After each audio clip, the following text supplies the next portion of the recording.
So, KGX, congratulations sa TA natin kahapon at sa mga sumabay. No, pero hindi yun financial advice ha. Kung nag-profit kayo, no need to say thank you. Okay?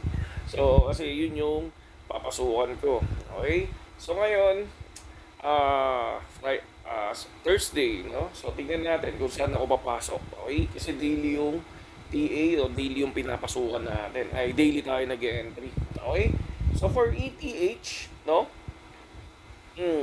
Nung kahapon, nasa 470, ay 4470, 4490, tapos nag-DCA tayo, doon tayo pumasok.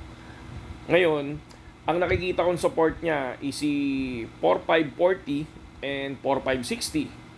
For me, ito yung magandang pasukan, no? Para sa akin, ha?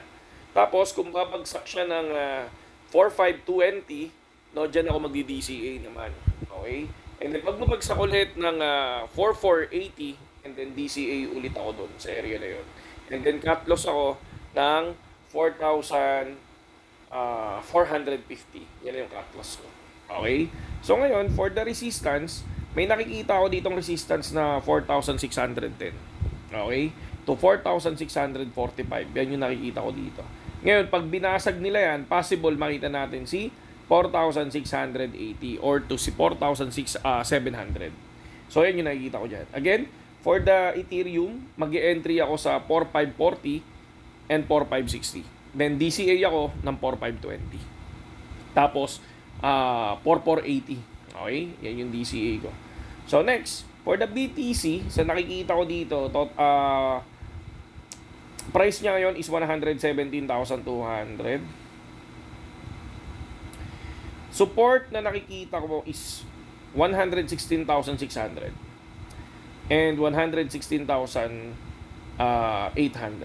Okay? So, yan yung DCA natin. Pag bumagsak siya ng 116, yan yung DCA natin.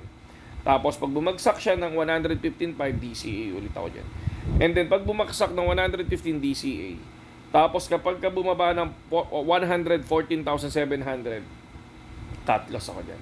Ngayon, pag nabasag niya si 117,600 and 118,600, yung malalakas na resistance na yan, ayan, possible mag 120 ulit si BTC. Okay?